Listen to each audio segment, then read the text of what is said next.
Alright, are you ready? Normally, this being getting close to the end of the year, it's time to do year in review videos, which this has been an extraordinary year, and a solstice video, which I might tack on at the end of this video, depending on how long it gets. It might be two separate videos. We'll find out.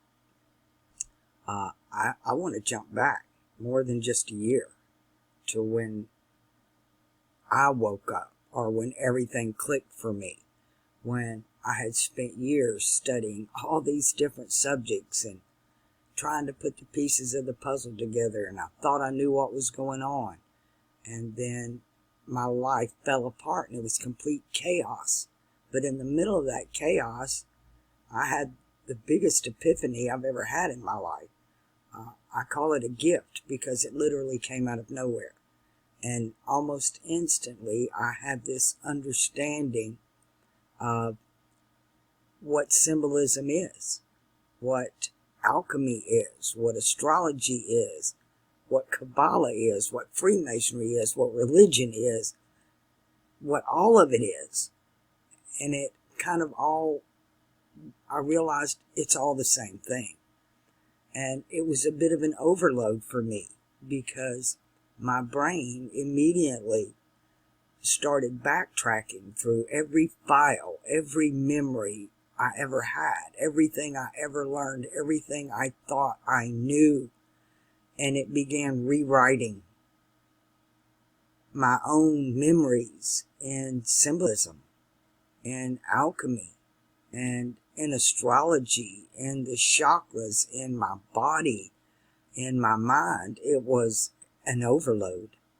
I couldn't process all that information, and my life was chaos, like it had never been. My life has always been a disaster. I've made one mistake after another, and I sit and wonder, had I known then what I know now, would I have made those same choices? Would I have made those same repeated mistakes? And the epiphany on that is it's irrelevant. My life had to be the way it was. The greatest teacher is life. It's experience. It's not what I've read in books that taught me. It was going through the motions. I finally understand why they tell you it's not the destination, it's the journey. Life is the journey. The destination is important. That's your goal. That's why you're here. It is the end all, the be all of your life. But it's the getting there. It's the experience. That's the teacher. That's the great teacher. And symbolism.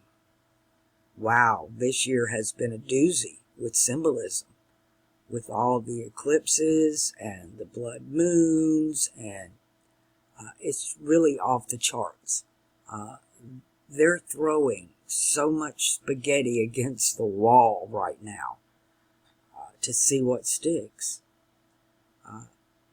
There is a war, literally, on every level, every genre. We are, which again gives me a greater understanding of what is meant by the war of Gog and Magog. Because that's where we're at. We're in a time of deception. There are many questions we ask in life. I call them the who, what, where, when, why, and how of it all. And, of course, we start with the who. And the first who on the list has to be self. Because your journey, your life, your experience is designed, specifically for you, for your experiences and what you need to learn, what you want to learn, so that we can advance as a species in consciousness. Because really that's the bottom line. The what, the who, the what, the what. The what is consciousness. Memory plays a great part in consciousness. Our whole age seems to be under some type of damn amnesia. Like every so often, the sun shoots out a solar flare, it knocks down our shields, and we all get this EMP effect, this electromagnetic pulse that just wipes all of our hippocampus, it wipes our brains, it wipes our memories. Half of the population come out of it in insane asylums. They're grabbing the kids. It's freaking crazy. Tinfoil hat, hell, you need an aluminum hat or a lead one. Saturn, let's just go to the top. Because it protects you from radiation. That stuff they tells us poisonous when you put it in your body, but if you put it around your body, it protects you. It protects you from kryptonite. All the deadly radiation. Density of materials, again, that's alchemy and chemistry and that periodic table of elements. I'm really fascinated with it. It's the building blocks of everything here. And it is limited. So it does have rules and laws. Anything that's limited is built around a set of laws. Which brings me to what might be unlimited. Our potential is unlimited because our imaginations are unlimited. And this place runs, we're running it. We chose this life, we chose this script, we're here to play it out, and I guess the best thing to understand is the script itself, because the deception is so thick that I think most of those on the inside, even at some of the higher levels, are not really aware of what the script actually is. They're being told it's one thing. We're all being told it's this script over here, this is the one thing, but it's not. It's a mask. It's a lie. And everything here is a damn lie. And I mean everything we've ever been told about who we are, why we're here, what this place is, what our history is. It's 100% fabricated. It is a work of fiction. But it's a work of fiction around a truth. And that's what we need to peel back. And the only truth I have found, the only thing that's has yet never lied to me, is the symbolism. Unfortunately, unless you learn symbolism correctly, the symbolism that's being presented to us and the definitions of it and what it's supposed to represent and mean are also part of the lie and the fabrication. That's why it clicked for me when I understood that all of these things are the same thing. Whether it's Freemasonry or Kabbalah or alchemy or Hermetics or religion or politics or anything, it's all embedded in this circle that we call the zodiac. That is the script, and it's a symbolic script. And these different sections, or what we would call houses or constellations, each constellation teaches one of these premises, one of these topics, and they verify each other. They hold the truth, and they hold it in a symbolic fashion. But at the same time, if you can find those keys, those real keys, then it opens up all the rest of it. And nothing is hidden from you. Anything you desire to know can be found, can be discovered, uncovered, revealed, learned. So we're going to do a little bit of that today, because there is the deception. That is just the main thing. We're never ever going to get to the truth until we can see the deception for what it is and backtrack our ass through this maze and get the hell out of this labyrinth. And we're going to do it by starting here, because one of the biggest lies that I'm quite aware of, but I don't think a lot of truther channels and consciousness channels and exposure channels, they're still caught up in the lie part. One, you have to question everything and then question the answer you get from the question. But the symbolism, once you see it for what it is, you completely understand it. So I'm going to use Freemasonry as an example, because Freemasonry, as we know it today, was invented. It's not the original mystery schools, not from Egypt or any of that. This is all invented. It was invented by the Jesuits. Okay, they also invented the Illuminati at the same time. You always, when they bring something into fruition, it has its outer cover, which is what we see as Freemasonry. And then within that, it has like a deep state, that the hidden hand that is ruling it, and that would be the Illuminati. But the force behind it is the Jesuits. They control both. They control these two puppets, and they control opposition. They create their own opposition so that they can control the narrative. Because it's all about the script. Why? Why is it all about the script? Because we are in the age of Pisces, and every age has a motto, and this age's motto is I believe. It's based on blind faith and grace and belief, and whatever we believe to be true is what we're manifesting.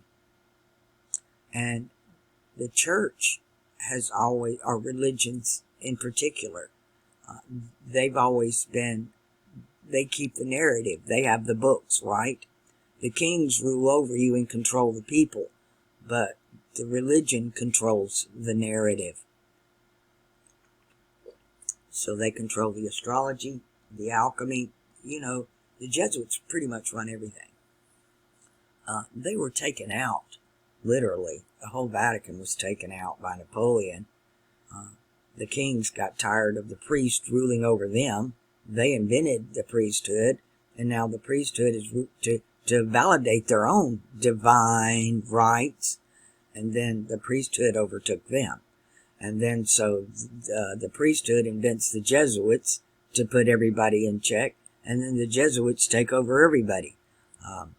God creates man, and man destroys God, right? This is the way it always happens. This is the big storyline around them all, is how Zeus killed Kronos, his father, right?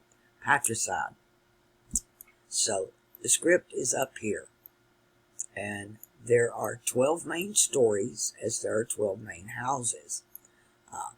Now, when the Jesuits created Freemasonry as we know it today, each lodge is given a book that's the religion for whatever area you're working in, and the book goes on the altar. But all of them are based around the mythos that comes out of what we're told is Egypt. And we're told that has to do with the age of Taurus. That's what we're told. And the golden calf and Hathor and Hatshepsut. It's really, other than Osiris, Set, and Horus, maybe Thoth, the whole thing is really heavy feminine oriented. Isis, okay? Isis. But that whole damn thing is a lie, because none of it had anything to do with Taurus. None of it. That was just their golden age, but they came before that.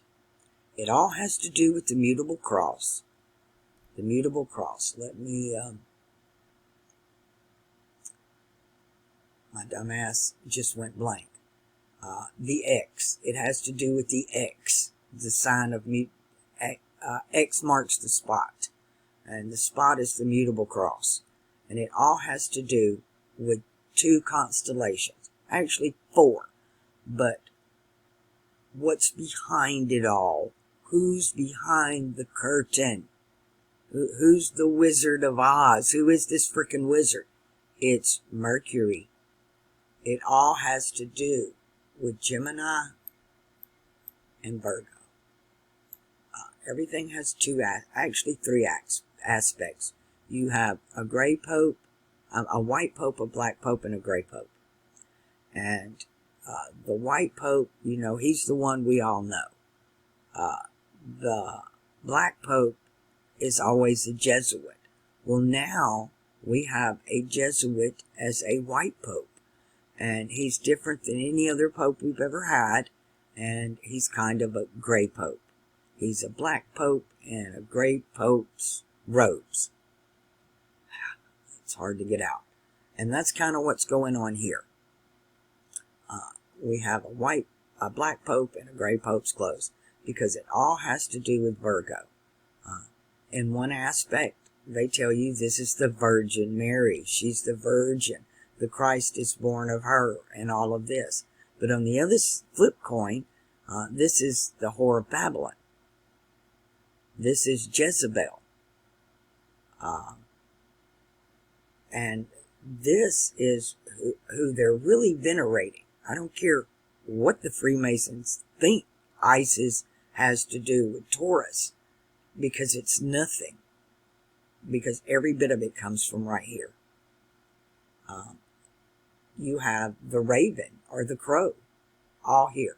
You just start flipping around these star lores over here, and let me move some of this. I've got too much stacked.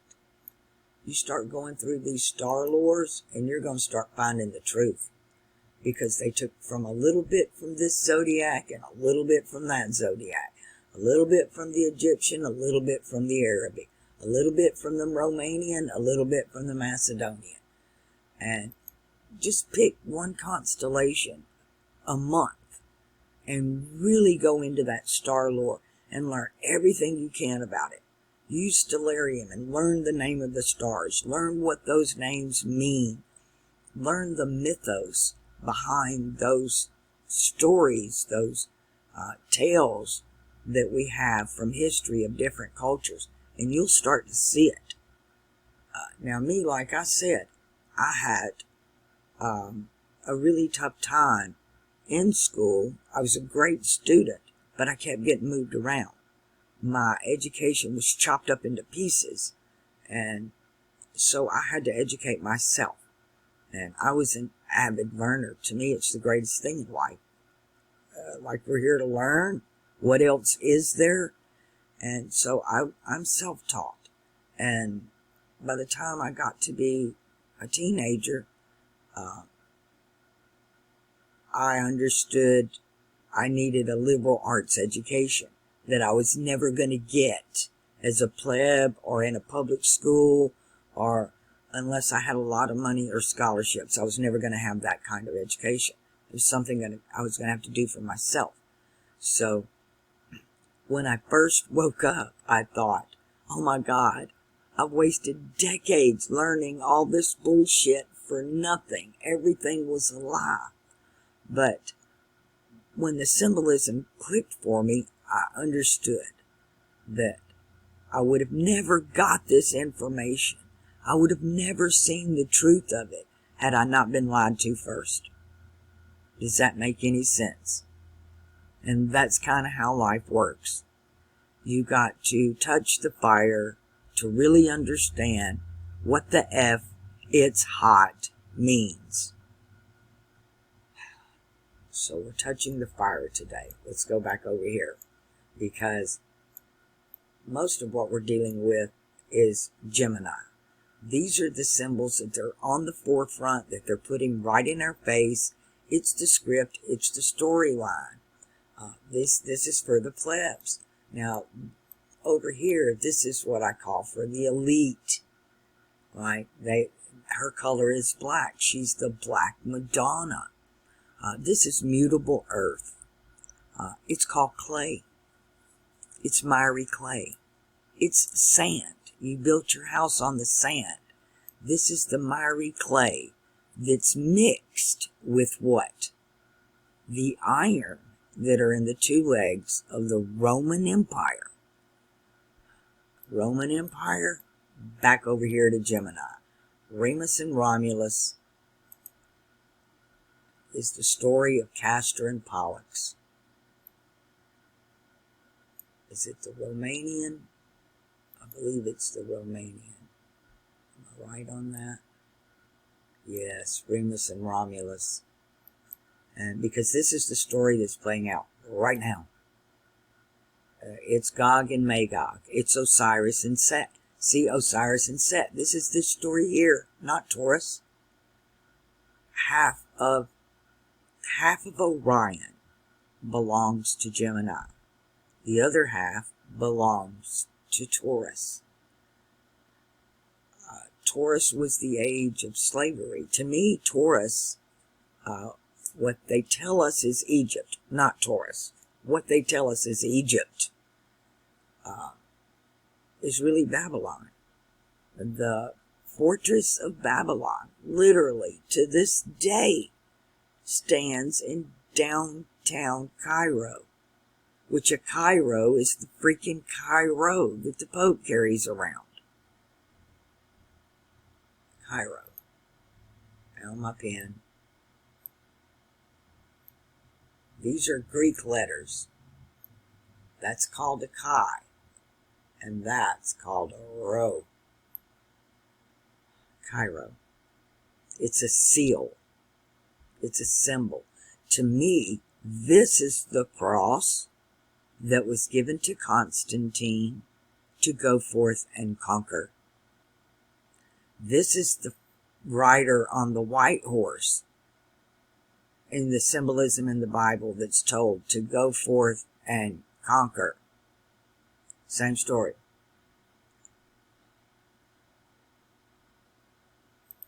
But what we have is a wolf in sheep's clothing. The wolf would be Sirius.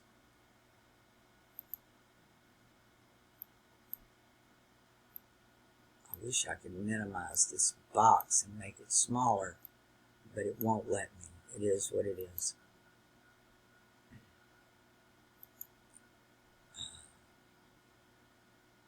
Anticanus, Elego Masia. You have the two, what they call the two dogs. It's the dog and pony show. Let's take it to the Arabic.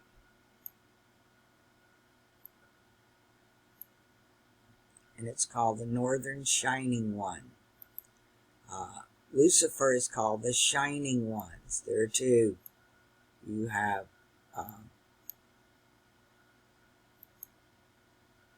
the announcer of the Northern Shining One. There's two of them. And this is what we have been told. One is Venus, the bright and morning star. This does come from an old Egyptian tale, not Taurus, Gemini, because Sirius was the most important star in the sky. It is the most important star in the sky. Here's the watcher up here. He's the Pleiades watcher. He's the watcher of the Pleiades. What's the Pleiades? It's the flock. It's the real sheep is over here in Taurus. There's the sheep. But we got a wolf over here running around in sheep's clothing. We got a wolf of Mercury running around in Venus clothing. The five-pointed star, nothing to do with Venus. Every bit of it's Mercury. I'm just going to keep going through this and show it to you.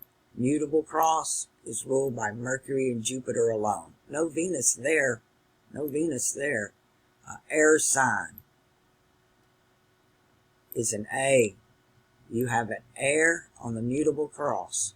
He's the prince of the power of the air. You take that A, you add the X, and you have the 5-pointed star. Same X. Move over to Virgo. Mutable earth. Mutable earth. There's the symbol for earth, and there's the symbol for mutable. Upside down star. Has nothing to do with anything but Mercury. This is what I call the elite's god. It's the hidden god. He's the Wizard of Oz. In the Arabic, the shoulder of the giant. Osiris is Remus and Romulus, not the giant. Orion is the giant, and he's half in Taurus and half in Gemini. There were giants on the earth, Taurus, in those days. And after that, when the sons of God, Mercury over here, came into the daughters of men, Taurus over here, and bare them children, who became mighty men, men of renown. But you have the Watchers, the giants, Remus and Romulus, which I have a whole list of the different mythos in every different culture. Theseus and Dionysus. Of course, Remus and Romulus, Gog and Magog. It's playing out today with the William and Harry saga, the two brothers in the South American tales. They have the Shiva and Shakti. They have the same tales all over the world. And it's the two opposing. This is a house divided. It's Ephraim and Manasseh. It's Cain and Abel. It's Jacob and Esau. All of these stories all come from here. And it's all about Mercury. Mercury is your little finger. It's the pinky finger. Jupiter is your index finger. They tell you that's the Satan sign of Saturn. No, it has nothing to do with Saturn. And that's one of the biggest lies, is trying to demonize Saturn with the sins of Mercury and Jupiter, of the mutable cross. That's the biggest one. Because I watch a lot of people actually wake up, like I did. But because they have the wrong information, because they don't understand the symbolism that's speaking truth, they're blaming an innocent victim. And this is what a narcissist does. They take their sins and project them onto their enemy.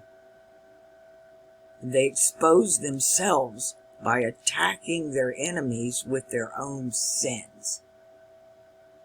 The mainstream media does this. One of my favorite American authors, Mark Twain, when someone doesn't have anything intelligent to say, they resort to insult and slander. At the time, he was speaking of politicians, because this is what they do when they don't have anything intelligent to talk about to their constituency. They just attack their opponent. You take the light off of you, put the light onto your opponent, and blame him for the shit you're getting accused of, that you actually did. I grew up in a very narcissistic environment, so I know the games they play. I know that they lie. I know there is zero, and I'm telling you, zero truth in them. Everything that comes out of their mouth has been altered. It's always, if there's any truth in it, it's very minute.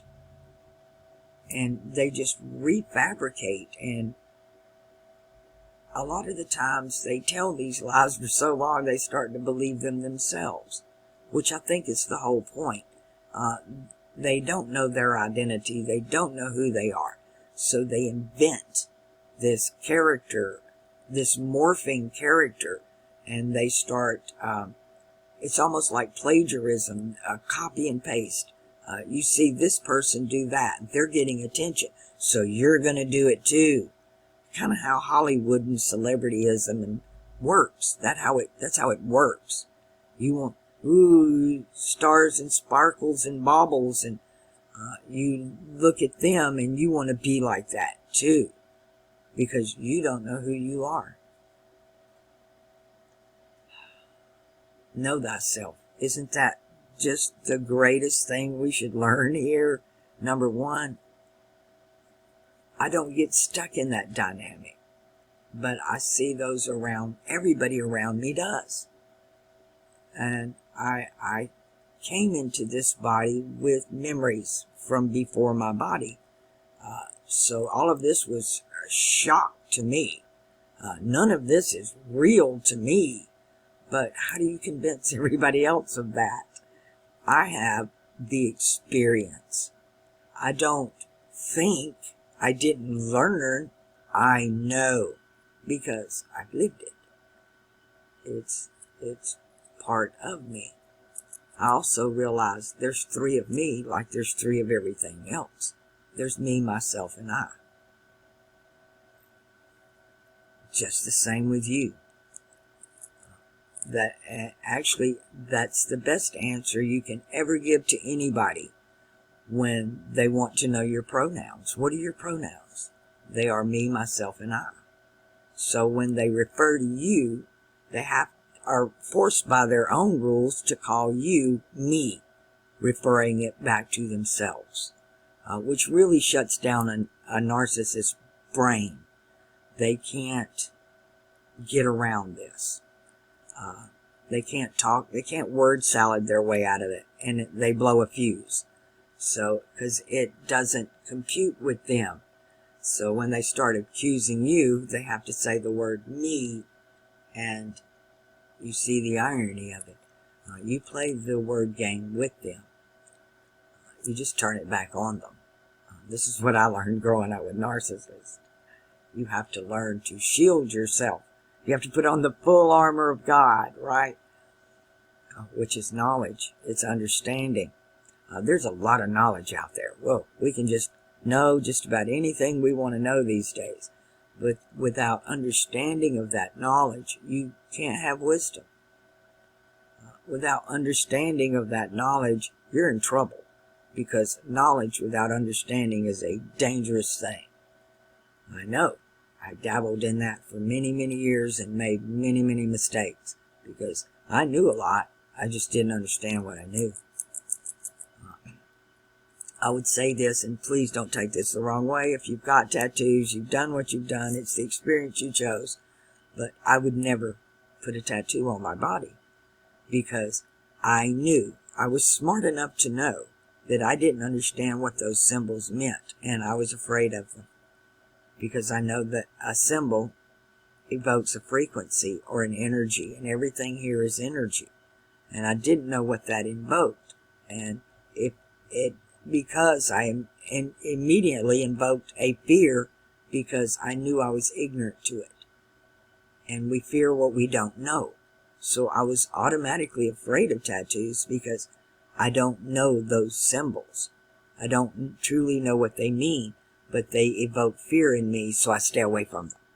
But now I understand what symbolism means. So I immediately, not only do I still not want tattoos, but I don't even want commercial and corporate logos on my person or my property, or because I know that I don't know. I know that I don't know. So I don't want that to have power over me.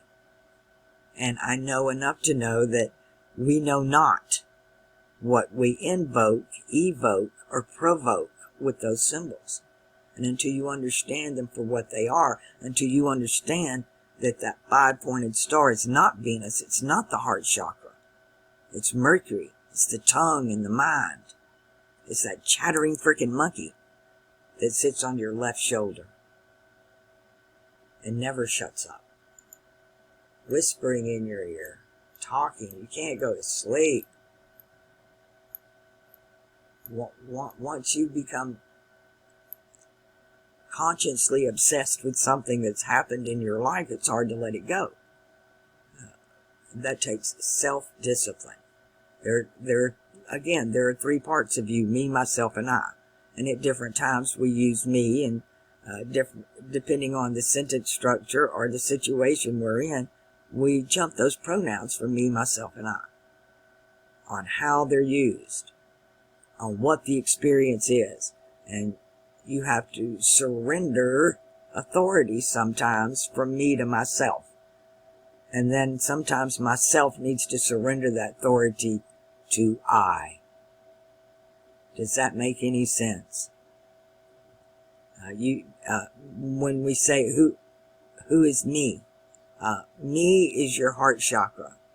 That's me. We point to our heart. Who, me? Well, you point to your heart. You automatically know that one. Myself is my tongue. That's Mercury. Because you're always talking about, it's about self, it's about ego. Blah, blah, blah, blah. What comes out of your tongue comes either out of me, your heart, or I, your mind. Your third eye is I. Your tongue is myself, speaking of myself, and who, me, is your heart chakra. They're all upper chakra, but they can become infatuated or obsessed with lower chakra things, which are Mars and Jupiter. That navel chakra of empire and expansion and more. And then the emotions and sexuality of Mars, that root chakra. Alright, I need to take a break and get something to drink. I love a fresh drink of water. I grew up on well water. You could taste the minerals in it. And so I'm really funny about water. There's very few of these bottled waters that I'll drink, and I won't drink tap water at all. It's just atrocious. Mine is like bleach. It's like drinking bleach. But a good pure spring water, it's delicious. But I can taste crap in water. Alright. This is your lesson to end the year. Don't end this year without learning everything you can about the constellations of Gemini and Virgo and all the mythos. You know, even in the Game of Thrones, they pretty much set us up for the fall when they gave us the three-eyed raven, right? The three-eyed raven, which is just part of Virgo. That's just Corvus, the raven. And of course, Mercury can get you there, but that's the back door. That you want to use the heart chakra. You want to use Venus, not Mercury. Our minds deceive us. Our hearts betray us. But we can learn from betrayal. But deception, I would say generations of mankind have gone through so much deception that we can never dig it. It's like trying to dig out of miry clay, trying to dig out of quicksand. It's impossible. To me, I feel gifted because, like I said, it was gifted to me. I spent years not understanding a shit about alchemy and astrology. I didn't even believe astrology. Alchemy, I saw it, I believed it, it's there. I understand the periodic table of elements, I get it, but I don't understand it. And when I did, boy did I. It was like an explosion went off in my head. So it can happen. It can be understood. And it was gifted to me, but this can be learned. It can be taught. It can be self-taught, which is really the only true way to learn. I can only show you the way. You need to do the homework. You need to go through the experience in your life. And in a way, I think our lives are designed to do this. We go through these mutable, transmutable, alchemical transformations in our lives as we go through these experiences, these highs and these lows, these zeniths and these downfalls. the chaos of it all. Order out of chaos. And literally that's what happened to me. It was an order out of chaos. But we have this inside group of people that have, I call them the Babylonian priesthood, because they've been around since before the flood. They've been around since the age of Virgo. Since Virgo was in the spring equinox, this crap has been going on. And they resurrect these old storylines, and they rewrite them from age to age, and pass them off as religion or doctrine or science. Something to believe in. And so they tell you a bunch of freaking lies instead of just look up. The truth is up there. The truth is, the greatest truth is within you, but up there is a copy of what's within you. So let's see what's going on now. I got time. I'm fixing to do the winter solstice. Because again, everything's a freaking lie. In the winter solstice, the sun is sitting right between Scorpio in the upper house of Ophiuchus and Sagittarius. But at night, when Santa Claus comes, the stars in the sky sit right down the middle of this guy's brain, because they're part in Taurus and part in Gemini. And these are the stars they're venerating.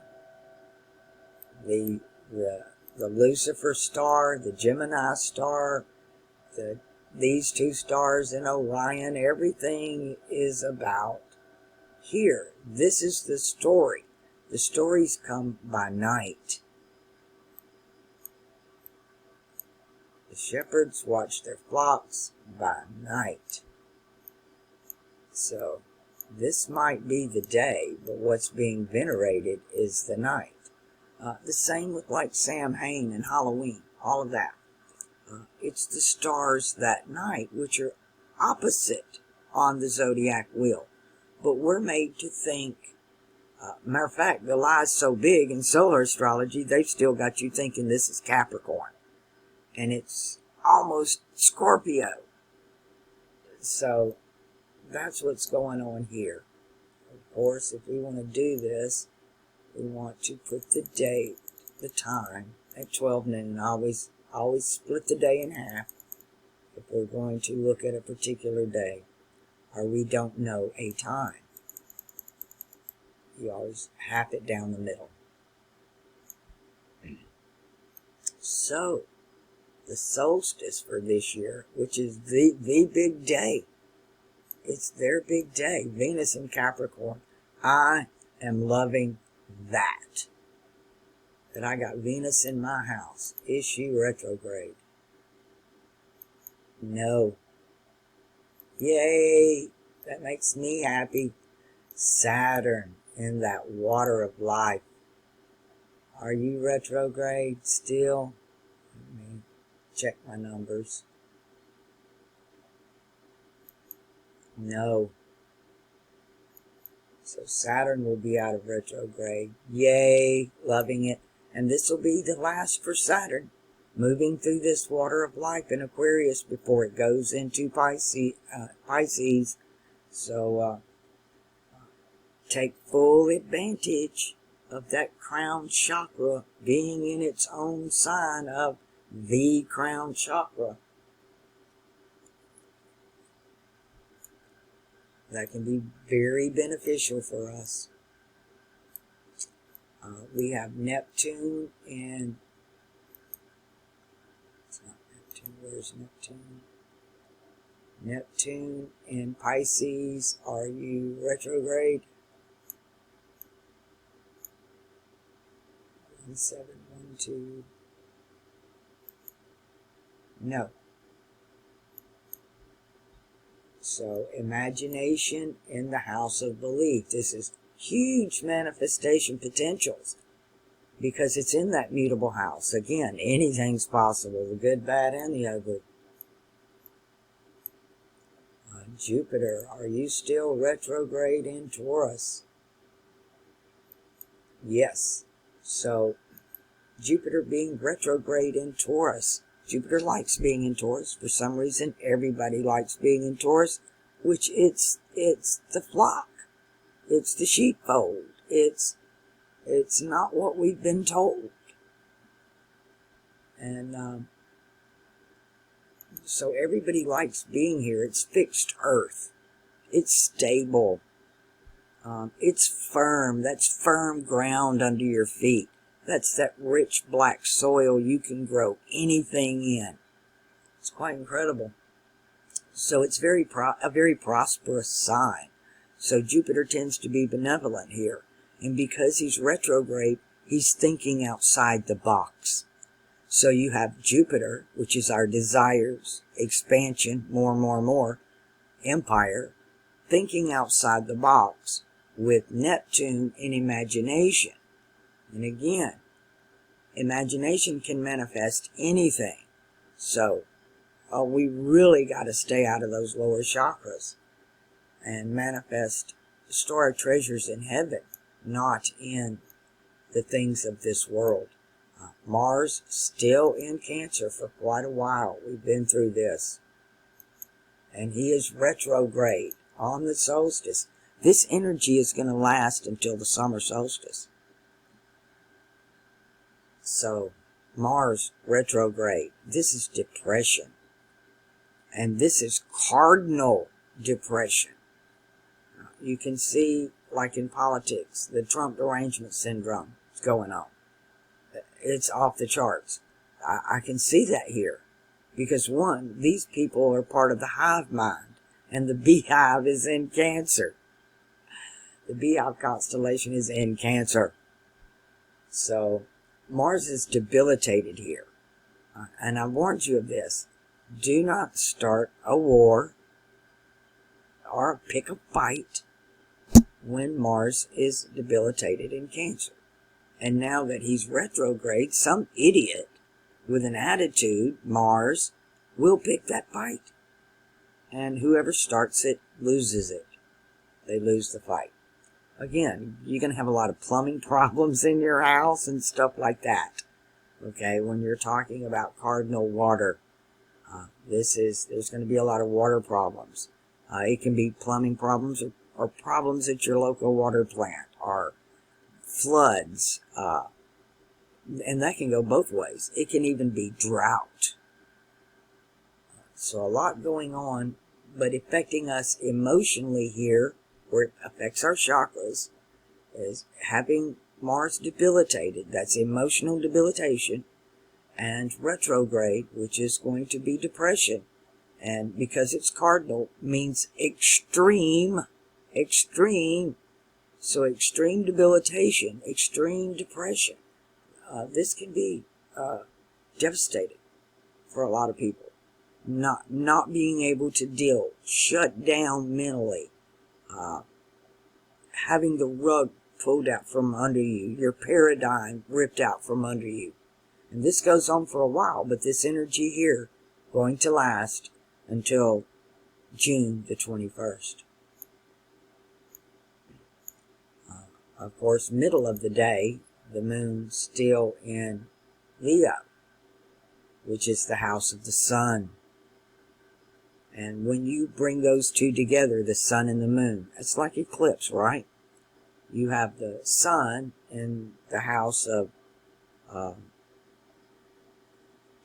Jupiter and the moon in the house of the sun. And when you bring those two energies together, it just means more powerful. Again, the moon speaks to us, so it's talking solar things. It's bringing things to the light of day. Leo is about exposure. It's being in the spotlight. It's the king. It's the guy on the throne. It's where everybody's attention is focused. So the attention focused here will be on our rulers for the next 6 months, the kings of the earth. What's her 61.6% illumination? We have Pluto in Capricorn, which has been going on for a while. Pluto here, again, that's the subconscious. So it's ruling things in government, in education, in military. It's what I call civil service things. It is things that benefit the whole. Things that have to do with the whole body, not just a group, or it's like the whole world right here. Cardinal Earth. Uranus is in Taurus. Are you retrograde? Wondering. 032.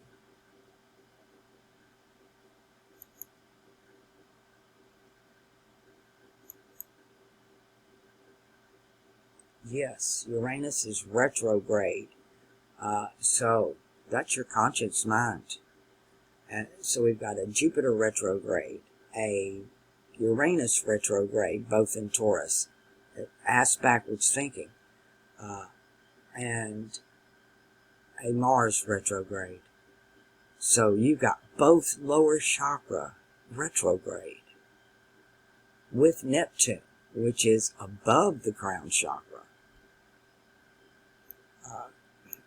When Neptune is retrograde, it tends to intensify the imagination. Let me correct myself. Was Neptune retrograde?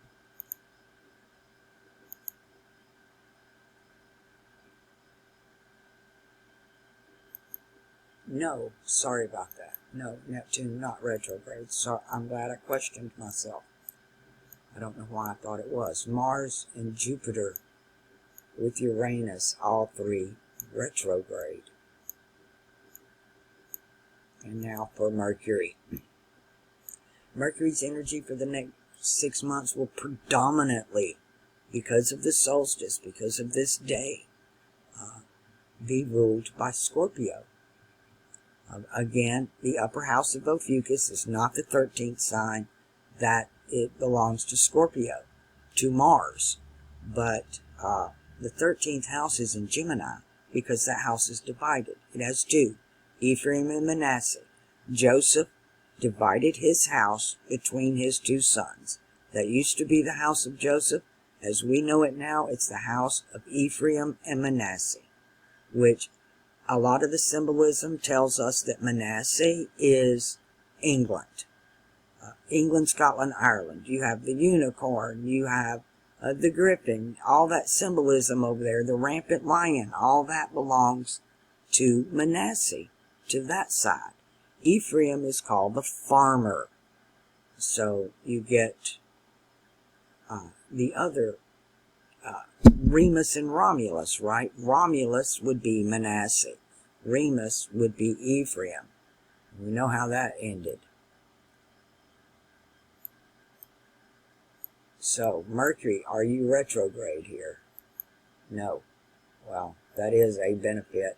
So you've got Mercury in the house of sexuality and emotions. It's in the house of your friends.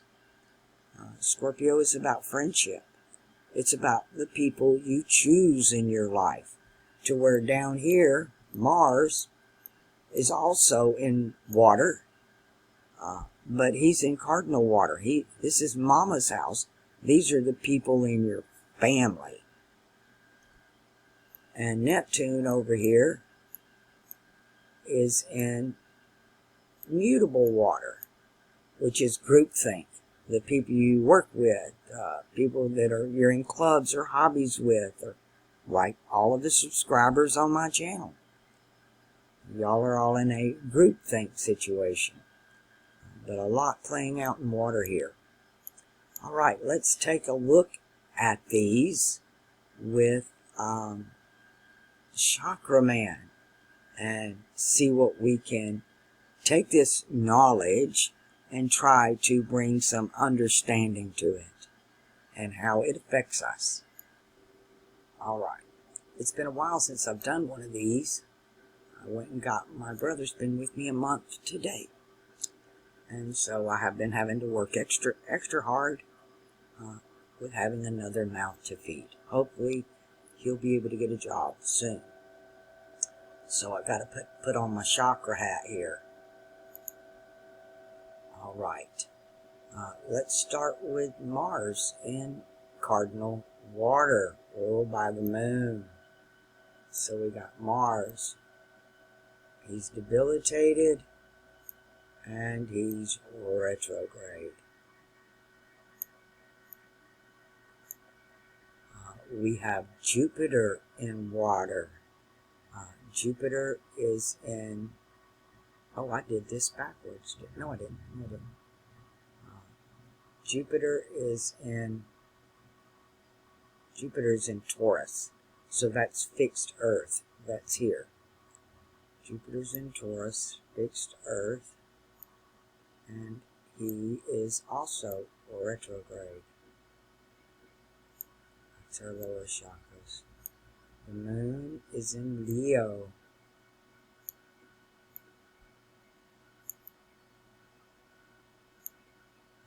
The sun is in Sagittarius.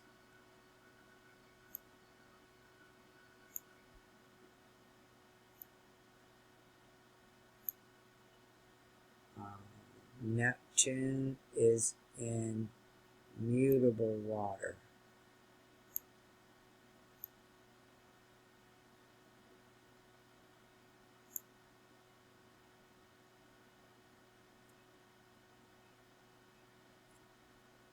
Mercury is in fixed water.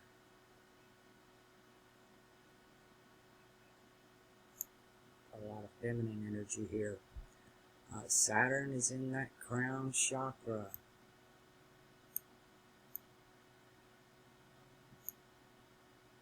Pluto is in Capricorn.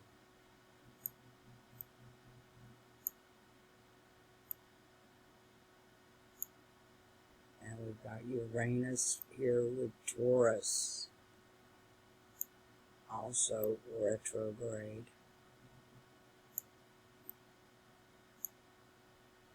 So we got a lot of feminine energy, which is creative.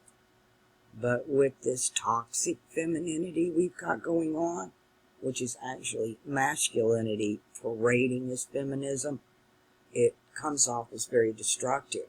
And our moon, our major feminine player, is in a masculine house. We only have the sun, the Saturn, and the moon in masculine houses. 1, 2, 3, 4, 5, 6, 7, 8. What am I missing? Venus. I'm missing Venus. Is in Venus.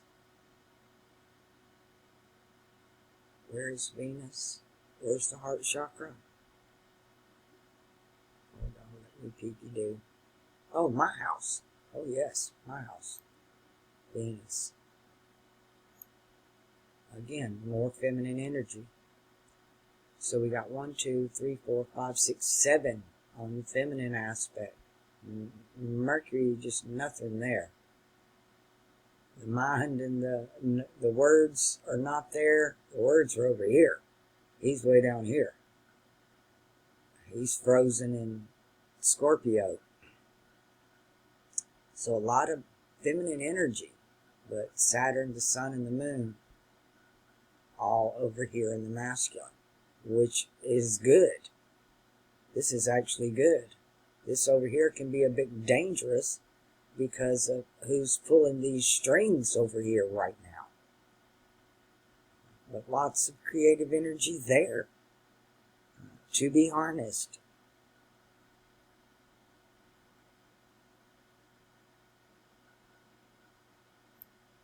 Poor Mercury. Nobody's home. Nobody's home.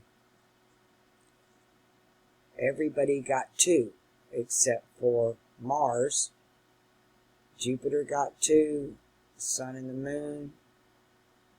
Venus got 2, which the sun and the moon are 1. And then the crown chakra got 3. So the crown chakra, great, got most of the energy. With the heart chakra, the crown chakra, and the subconscious all up here, being ruled by our higher selves. So it's like almost divine intervention. If you stay in your heart chakra, it's going to be like divine intervention. If you don't get triggered. I guess that's always the number one thing, is just don't get triggered. Again, I'm going to say what I said on the last video.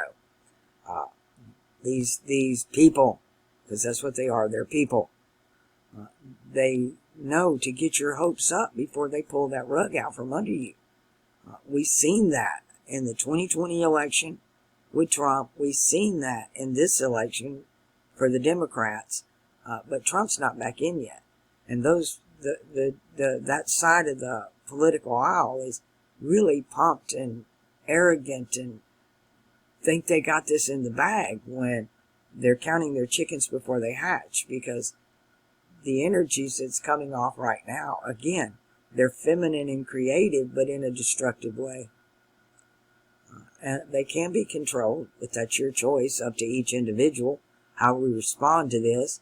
And again, we will each act differently, because you, in looking at this for yourself, you have to put your chart here. You have to have 2 chakra mans side by side. And one of them has to have where your planets are on yours. And actually, you have 3, because you have a natal chakra man, you have a first Saturn return, and a second Saturn return. And depending on how old you are, you're going to have 1, 2, or all 3 of these in play. All right, people. I think that wraps it up here. This video is an hour long. I got my first Christmas card. Thank you, thank you, thank you. Those generally are my Christmas. I don't decorate or anything like that. No kids. Of course, it's not about Santa to me anyway. But I always hang my cards up, and I let them stay there all year. I'll add them to birthday cards or thank you cards, and I just plaster them on my wall. And recently, I just gutted my room and cleaned everything out and rearranged everything. So I took down last year's cards. So I have 1 card to start my new year. Hopefully I'll get another video out to you guys more. I'll have extra time over the holidays, because what I'm doing, nobody wants to, nobody's buying anything right now. So I'm having to work extra hours, but I'm making it. All right, people. But it does leave me extra time, so maybe in the next couple of weeks I'll have out more videos than I normally have. Alright, you know what to do. You commit those random acts of kindness. Stay in your heart chakra. Store up your treasures in heaven. We're all going to need it. 2024 was crazy, but 2025, they're not just going to throw spaghetti at the wall. It's to the point they're fixing to throw the whole pot. So just be prepared for that, so that you're not shocked and you're not triggered, because their time is running out. It's short. And when you back a crazy person into a corner, when you back the devil into a corner and he already has nothing to lose, it could get ugly. Alright, if my videos have helped you, won't you help me keep them coming to you?